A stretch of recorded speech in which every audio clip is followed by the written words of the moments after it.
From Bustleton to Broome, this is Spirit Drive with Matt Layton. Across the west, we're driving you home on the Spirits.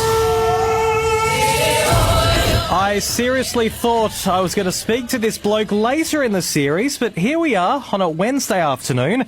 Stephen Bradbury, Olympic champion speed skater, the next person out of Australian Survivor. He joins us right now on the line. Good afternoon, Stephen. Yeah, g'day. Last man standing does not apply today. No, well, you were the founder of the Sporting Alliance, but after Nova Peris was booted and the alliance disintegrated, was that when you knew you were, pardon the pun, skating on thin ice? Yeah, very thin. I knew that my days were numbered. Up until that point, I couldn't quite understand the reasoning for people disintegrating the alliance as you described it, but that's how it played out. There's been a lot of attention as well on your confrontation with Abby. You labelled her tactics as weak. Do you stand by what you said during that confrontation? Yeah, I do. The plan that we had was simple. All that you needed was a little bit of discipline to stick to the plan, and it would have gotten all of us through to at least to tribe swap, which is kind of the halfway point in the show. Yeah, and.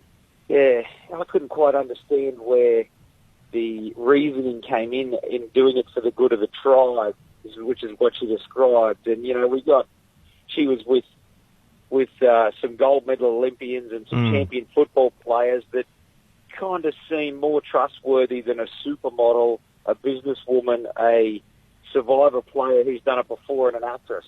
Yeah. So I'm not quite sure where the reasoning came in, but maybe we didn't provide enough TLC, but I didn't really think that was high on the list of priority. Why do you think it was hard for the champions to conquer the contenders in the immunity challenges? Did people put more effort in the reward challenges and then just didn't have enough petrol in the tank later on? No, I don't think so at all. Sometimes it's just luck of the draw. I mean, you're doing challenges that nobody's done before, ever. Yeah.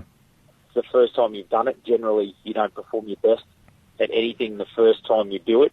And, the champions are being called the champions. The contenders are being called the contenders, but the contenders are athletic. Yeah. At least. And their average age is about 20 years younger than the champions team. They've got an ex-AFL player. Yeah. They've got a couple of wrestlers. Yeah. And they've got people that are in the prime of their lives in their mid to late 20s. Yeah. So it's not as though they're easy beats. Well, you've learned a lot of lessons throughout your professional career, and the country's been following those every step of the way. Did you learn some more lessons during your Survivor experience?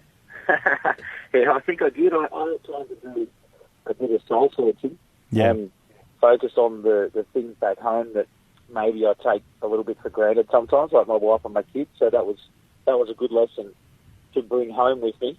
And maybe the other lesson that sort of hit me towards the end of my stint on Survivor was that the social game was far more important, or turned out to be, after our alliance disintegrated than I'd imagined. And whilst people were entertaining and good to talk to, it sort of got to a point, at least with me, where I didn't care how entertaining you were anymore. I just didn't want to hear it. Well, you are a motivational speaker as well. Were you able to talk yourself through some tough situations?